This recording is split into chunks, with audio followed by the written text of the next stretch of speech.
Hello मेरे प्यारे student, तो कैसे हैं आप? उम्मीद है कि आप सब बहुत ही अच्छे होंगे और अच्छे से अपना पढ़ाई-लिखाई कर रहे होंगे। तो आज की इस वीडियो में देखने वाले हैं क्लास 10th के साइंस के जो भी इम्पोर्टेंट ऑब्जेक्टिव है आपके एग्जाम के दृष्टिकोण से, उसको हम आज कवर करने वाले हैं। तो वीडियो को शुरू से लेके लास्ट तक वॉच कीजिएगा। इसमें टोटल हम 30 क्वेश्चन लाए और इसमें से कितना क्वेश्चन आप सही करते हो, लास्ट में हमको कमेंट में बताना और वीडियो कैसा लगा वो भी बताना। तो हम यहाँ पे शुरू करते हैं। फर्स्ट में करेंगे हम बायोलॉजी का करेंगे, ठीक है? उसके बाद हम करेंगे फिजिक्स का और उसके बाद करेंगे केमिस्ट्री का। तो तीनों सेशन को करने वाले हैं। तो वीडियो बहुत इंटरेस्टिंग है, इसलिए शुरू से लेके लास्ट तक वॉच कीजिएगा। तो हम चलते हैं यहाँ पे फर्स्ट नंबर का क्वेश्चन है हमारा बायोलॉजी का। भोजन का पाचन मनुष्य में कहाँ से प्रारंभ होता है? यहाँ पे से भी लग सकता है। तो कहाँ से प्रारंभ होता है? तो प्रारंभ कहाँ से होता है? वो होता है मुँह से, ठीक है? तो ऑप्शन आपका क्या हो जाएगा यहाँ पे? सी राइट आंसर हो जाएगा। तो अब चलते हैं क्वेश्चन नंबर 2 की तरफ। तो क्वेश्चन नंबर 2 है हमारा, पौधे में जल का परिवहन किस ऊतक द्वारा होता है? जब भी बात करें पौधे में जल का, तो जल का परिवहन कौन करता है? जाइलम करता है। इसको याद रखने का ट्रिक है। जौ से जल भी होता है और जौ से जाइलम भी होता है। तो जल का परिवहन जाइलम करता है। अब बाकी जो फ्लोएम बचता है, फ्लोएम, तो फ्लोएम किसका परिवहन करता है? ये करता है खाद्य पदार्थ का, ठीक है? खाद्य पदार्थ का। देखिए वीडियो लंबा हो सकता है क्योंकि उससे कॉन्सेप्ट जो रिलेटेड है उसको भी हम बताते हुए चलेंगे, ताकि आपको एग्जाम में दिक्कत ना हो, उससे रिलेटेड क्वेश्चन भी आ जाए तो आप उसको इजीली सॉल्व कर सकते हो। तो अब चलते हैं क्वेश्चन नंबर 3 की ओर। तो क्वेश्चन नंबर 3 है हमारा, मनुष्य की क्रिया सॉरी श्वसन की क्रिया में कौन सा अंग प्रमुख भूमिका निभाता है? तो श्वसन में कौन सा प्रमुख भूमिका निभाता है? तो ऑप्शन के अनुसार हम चलेंगे तो हमारा आंसर क्या हो जाएगा? फेफड़ा, ठीक है? फेफड़ा। तो ऑप्शन आपके पास क्या हो जाएगा? ऑप्शन हो जाएगा बी, राइट आंसर हो जाएगा। चलते हैं क्वेश्चन नंबर 4 की ओर। क्वेश्चन नंबर 4 है हमारा, पौधे में भोजन का परिवहन किस रूप में होता है? किस रूप में होता है? उससे पहले हम जानते हैं कि भोजन का परिवहन करता कौन है? कौन करता है? तो फ्लोएम, ऊपर आपको बताए थे। जल का जाइलम, तो इसका करता है फ्लोएम, ठीक है? लेकिन किस रूप में परिवहन करता है? तो वो करता है सुक्रोज के रूप में, ठीक है? यहाँ से 2 ऑब्जेक्टिव बन जाएगा, आपको याद रखना है। और फ्लोएम वाला क्वेश्चन पूछा गया, इसलिए क्या है? इंपॉर्टेंट भी है, इसको ध्यान में रखना है। क्वेश्चन नंबर 5 है हमारा, मनुष्य की मास्टर ग्रंथि किसे कहा जाता है? ठीक है? तो मनुष्य में बहुत सारे ग्रंथि पाए जाते हैं। तो मास्टर ग्रंथि के नाम से हम किस जानते हैं? तो एक पिट्यूटरी ग्रंथि होता है। पिट्यूटरी ग्रंथि को हम मास्टर ग्रंथि के नाम से जाना जाता है, ठीक है? इसी को हम बोलते हैं मास्टर ग्रंथि, किसको? पिट्यूटरी ग्रंथि को। और ये भी क्या है? इंपॉर्टेंट है, इसको भी आपको ध्यान में रखना है। चलते हैं क्वेश्चन नंबर 6 को। तो क्वेश्चन नंबर 6 है हमारा, पादपों में प्रकाश की दिशा में वृद्धि को क्या कहते हैं? तो उसको प्रकाश अनुवर्तन गति कहते हैं। ऑप्शन आपके पास क्या हो जाएगा? डी। देखिए बैकग्राउंड में शोर शराबा हो रहा होगा, तो उसको इग्नोर कीजिएगा, बाकी आप पढ़ने पे ध्यान दीजिए। तो क्वेश्चन नंबर 7 है हमारा, छुई मुई पौधे की पत्तियां स्पर्श करने पर क्यों सिकुड़ जाती है? छुई मुई का पौधा आप देखें, जिसको आप यदि टच करोगे तो उसका पत्ता क्या हो जाएगा? सिकुड़ जाएगा। तो उसका सबसे बड़ा रीजन है टारगन दाब के कारण। उसमें टारगन दाब पाया जाता है, जब उसको छूते हैं तो टारगन दाब के कारण वो क्या होता है? सिकुड़ जाता है। तो ऑप्शन आपके पास क्या हो जाएगा? बी, राइट आंसर हो जाएगा। चलते हैं क्वेश्चन नंबर 8 की ओर। क्वेश्चन नंबर 8 है हमारा, अलैंगिक जनन का उदाहरण क्या है? ठीक है? तो अलैंगिक जनन का उदाहरण क्या है? तो विखंडन यहाँ पे अलैंगिक जनन का उदाहरण है, ठीक है? विखंडन। तो आपका ऑप्शन ऑप्शन क्या हो जाएगा? ऑप्शन हो जाएगा सी, राइट आंसर हो जाएगा। अब चलते हैं क्वेश्चन नंबर 9 की ओर। तो क्वेश्चन नंबर 9 है हमारा, मनुष्य में निषेचन किस स्थान पर होता है? गर्भाशय में, अंडाशय में, अंडवाहिनी में या फिर योनि में? तो कहाँ होता है? अंडवाहिनी में होता है, ठीक है? अंडवाहिनी। और इसी को इंग्लिश में बोलते हैं फिलोपियन नलिका, ठीक है?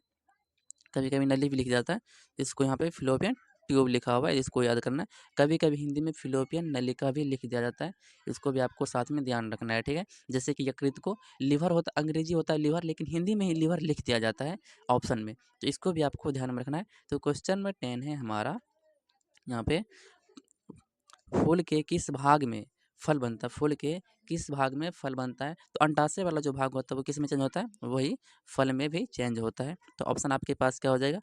ये राइट आंसर हो जाएगा। तो फिर हमारा बायोलॉजी का 10 क्वेश्चन क्या हुआ? खत्म हुआ। आप इसमें कितना सही किए हमको कमेंट में बताइएगा।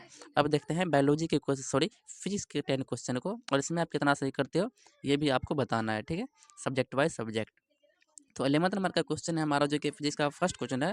बोल रहा है, उत्तल दर्पण का उपयोग किसके लिए किया जाता है? तो उत्तल दर्पण का जो प्रयोग करते हैं वाहनों के, वाहन में जो आगे का मिरर लगा हुआ रहता है, तो उत्तल दर्पण का ही लेंस सॉरी मिरर लगा हुआ रहता है। क्योंकि उत्तल दर्पण का खास बात क्या है? वो पीछे का जो जो भी वस्तु है उसको छोटा आकार में, सबसे पहले तो उसका आकार कैसा बनाता है? छोटा प्रतिबिंब बनाता है और उसका दृष्टि क्षेत्र भी बहुत बड़ा होता है, तो बड़ा सा एरिया को वो एक छोटे से आईने में कवर कर लेता है। तो इसलिए हम उसका यूज़ कहाँ करते हैं, तो गाड़ी के साइड मिरर के रूप, यानी कि साइड दर्पण जो होता है पीछे की गाड़ी को देखने के लिए। तो वही बोल रहा है वाहन को पीछे देखने के लिए। तो ऑप्शन आपका पास क्या हो जाएगा, आंसर बी राइट आंसर हो जाएगा। चलते हैं क्वेश्चन नंबर 12 को। क्वेश्चन नंबर 12 है हमारा, अपवर्तन सूचकांक का मात्रक क्या होता है, एक मात्रक विहीन होता है, ठीक है। मात्रक विहीन, विहीन का मतलब होता है कि इसका कोई मात्रक नहीं होता है। तो मात्रक विहीन यहाँ ऑप्शन में नहीं दिख रहा है, तो हम किसको टिक करेंगे, कोई मात्रक नहीं। इसका कोई मात्रक होता नहीं, कभी मात्रक विहीन भी दे सकता है या फिर कोई मात्रक नहीं भी दे सकता है। तो हमारा आंसर यहाँ पे क्या हो जाएगा, बी राइट आंसर हो जाएगा ऑप्शन के अनुसार। और यहाँ पे क्वेश्चन नंबर 13 हमारा, कौन आपतन और परावर्तन के बीच क्या संबंध है। तो कौन आपतन और परावर्तन दोनों क्या होता है, हमेशा बराबर होता है प्रकाश के परावर्तन के फर्स्ट नियम के अकॉर्डिंग, ठीक है। फर्स्ट नहीं, शायद दूसरा है, हाँ नहीं फर्स्ट नियम ही है। फर्स्ट या दूसरा थोड़ा कन्फ्यूज है, तो वहाँ पे आप ध्यान दे लीजिएगा। तो प्रकाश के परावर्तन के नियम से यह क्या होता है, आता है। दोनों क्या होता है, कौन आई जो है कौन आर के क्या होता है, बराबर होता है, आपको ध्यान में रखना है। तो ऑप्शन हमारा क्या हो जाएगा, यहाँ पे ए ही हो जाएगा राइट आंसर। अब चलते हैं क्वेश्चन नंबर 14 को। तो क्वेश्चन नंबर 14 है हमारा, आँख का कौन सा भाग प्रकाश को नियंत्रित करता है। तो कौन सा नियंत्रित नियंत्रित करता है, तो वो करता है पुतली का कार्य क्या है, प्रकाश को नियंत्रित करना, ठीक है। तो 14 का आपका आंसर क्या हो जाएगा, यहाँ पे सी आंसर हो जाएगा, पुतली। अब क्वेश्चन नंबर क्या है 15 को देखते हैं। क्वेश्चन नंबर 15 हमारे पास, निकट दृष्टि दोष से ग्रसित व्यक्ति के लिए कौन सा लेंस प्रयोग किया जाता है। तो यहाँ पे एक आप ट्रिक याद रखना, अवनी, क्या याद रखना है, अवनी। अवनी एक लड़की का नाम है। तो यहाँ से आप दोनों लेंस का याद रख सकते हो, निकट दृष्टि हो या दूर दृष्टि हो। देखिए औ से याद रखेंगे हम किसको, अवतल लेंस को, ठीक है। औ से याद रखेंगे अवतल लेंस को, और नी से हो जाएगा कौन, देखिए अ और व से क्या हो जाएगा, अवतल लेंस, ठीक है। अ और व से क्या हो जाएगा यहाँ पे आपको, अवतल लेंस। और वो से क्या हो जाएगा, अवतल लेंस, अन्नी से हो जाएगा निकट दृष्टि दोष। यानी कि जब निकट दृष्टि दोष होगा तो उसको हम अवतल लेंस से भगाएंगे, ठीक है। निकट दृष्टि दोष को अवतल लेंस से, बाकी जो बचेगा उसको उत्तल लेंस से। बाकी बचता है दूर दृष्टि दोष, उसको भगाएंगे उत्तल लेंस से, उसका सावधान हम करेंगे। तो फिलहाल यहाँ पे बोल रहा है किसका, निकट दृष्टि दोष का, यानी कि यही 9 का। तो निकट दृष्टि का दोष अवतल लेंस है, ठीक है। तो ऑप्शन आपके पास यहाँ पे क्या हो जाएगा, बी राइट हो जाएगा, ठीक है। उम्मीद है कि आपको ट्रिक भी अच्छा लगा होगा। यदि ऐसे ही ट्रिक से रिलेटेड क्वेश्चन देखना चाहते हैं, फिर इंपॉर्टेंट क्वेश्चन देखना चाहते हैं, तो आप मेरे इस चैनल को सब्सक्राइब कर सकते हो। हमेशा से ट्रिक से क्वेश्चन बताते हैं या फिर जो इंपॉर्टेंट है उसको भी हम कवर करवाते हैं, तो सब्सक्राइब कर सकते हो आप लोग। तो देखते हैं क्वेश्चन नंबर 16। क्वेश्चन नंबर 16 है हमारा, इंद्रधनुष बनने का मुख्य कारण क्या है, ठीक है। तो उसका सबसे बड़ा जो आपको रीजन बताना है, तो वो क्या होता है, अपवर्तन। जब तक अपवर्तन नहीं होगा तो ये बनेगा ही नहीं, ठीक। तो आंसर आपका क्या, आपके पास क्या हो जाएगा, आंसर हो जाएगा यहाँ पे, सॉरी डी हो जाएगा आपका आंसर। तो हम यहाँ पे डी को टिक करके आगे निकल जाएंगे क्वेश्चन नंबर 17 को। तो क्वेश्चन नंबर 17 बोल रहा है हमारा, एस आई मात्रक विद्युत धारा का, विद्युत धारा का ऐसे मात्रक क्या होता है, वो होता है एम्पियर, एम्पियर। तो ऑप्शन ए के अनुसार यदि चलोगे तो आपका बी हो जाएगा राइट आंसर, ठीक है। अब चलते हैं क्वेश्चन नंबर 18 की ओर। क्वेश्चन नंबर 18 है हमारा, वोल्टेज को मापने के लिए किस यंत्र का उपयोग किया जाता है। तो वोल्टेज को हम किस में मापते हैं, तो वह मापते हैं वोल्ट मीटर में, वोल्ट मीटर में, ठीक है। ऑप्शन आपके पास क्या हो जाएगा, बी राइट आंसर हो जाएगा, बी। अब चलते हैं क्वेश्चन नंबर 19 के तरफ। क्वेश्चन नंबर 19 हमारा बोल रहा है, ओम का नियम किस पर लागू होता है। तो ओम का नियम होता है किस पर लागू होता है, तो वो होता है चालक पे, ठीक।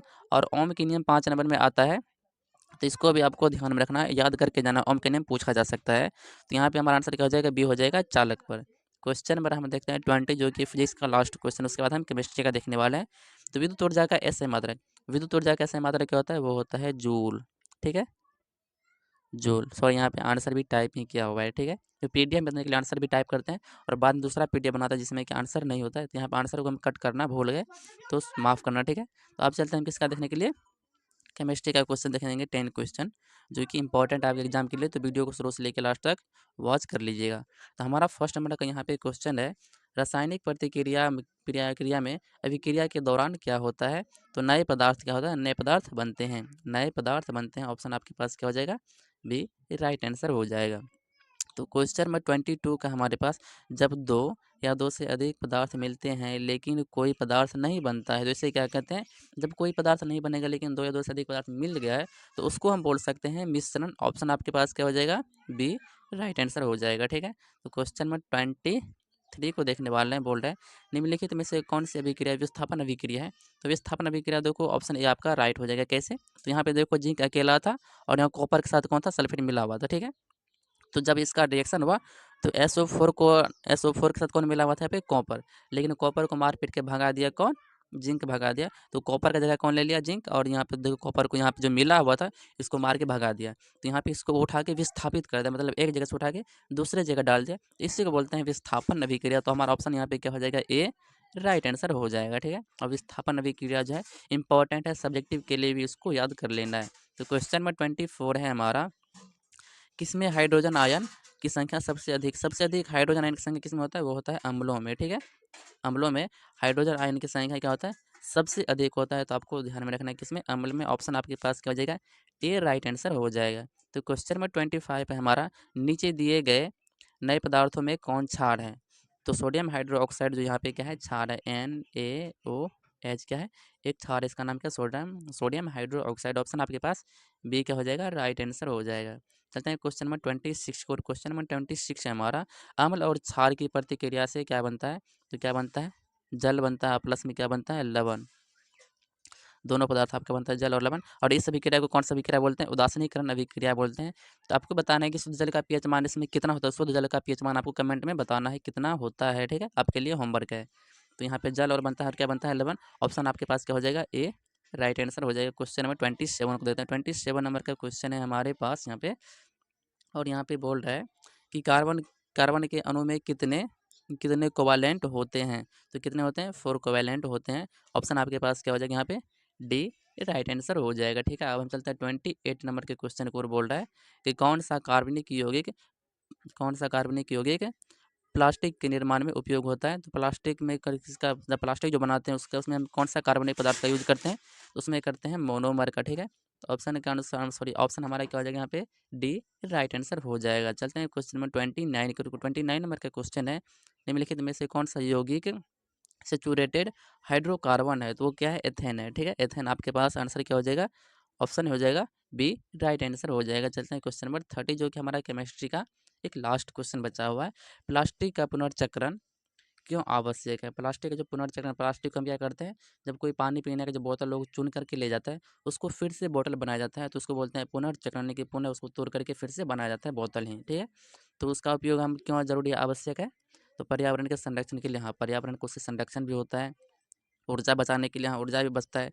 इसमें देखिए होता है क्या है कि अब जो इस्तेमाल हो चुका है उसको हम दोबारा फिर से इस्तेमाल करेंगे तो हमारा क्या होगा? ऊर्जा कम खर्चा होगा, ठीक है। तो चौथा बोल रहा है कचरा को कम करने के लिए। हाँ, जैसे कि मान लीजिए 100 बोतल बनाया गया, 100 बोतल जब यूज हो गया तो वही 100 बोतल क्या फिर से बनाया गया। कम से कम दूसरा हम नए 100 बोतल बनाते 200 हो जाता तो वो क्या होगा? कचरा फैलेगा। लेकिन वही कचरा को भी फिर क्या बना देते हैं? बोतल। तो उसका हम फिर से हम यूज कर सकते हैं, ठीक है। तो यहाँ पे हम आंसर टिक कर सकते हैं ऑप्शन डी को, उपरोक्त सभी के लिए। तो ऑप्शन यहाँ पे हमारा क्या हो जाएगा? डी राइट आंसर हो जाएगा। तो यहाँ पे हमने 30 इंपॉर्टेंट क्वेश्चन को देखे जो कि आपके एग्जाम के लिए बहुत ही महत्वपूर्ण था। तो वीडियो यदि ऐसे हैं आप देखना चाहते हैं, इंपॉर्टेंट क्वेश्चन देखना चाहते हैं या फिर ट्रिक से रिलेटेड क्वेश्चन देखना चाहते हैं या फिर जो कि एक्सप्लेन करके ऑब्जेक्टिव बताए, तो आप मेरे माइंड स्टडी चैनल को सब्सक्राइब कर सकते हो। और यहाँ पे हम चैनल सिर्फ बताते नहीं ऑप्शन की ये आंसर होगा, उसको एक्सप्लेन भी करते हैं जहाँ पे एक्सप्लेन करने की जरूरत पड़ता है, और जहाँ पे ट्रिक रहता है वहाँ पे ट्रिक भी बताते हैं कि किस ट्रिक से आप याद रख सकते हो, ठीक है। तो ऐसा वीडियो यदि आप देखना चाहते हैं तो आप माइंड स्टडी चैनल को सब्सक्राइब कर सकते हैं, ठीक है। तो मिलते हैं अगले क्वेश्चन के साथ अगले वीडियो में, तब तक के लिए धन्यवाद।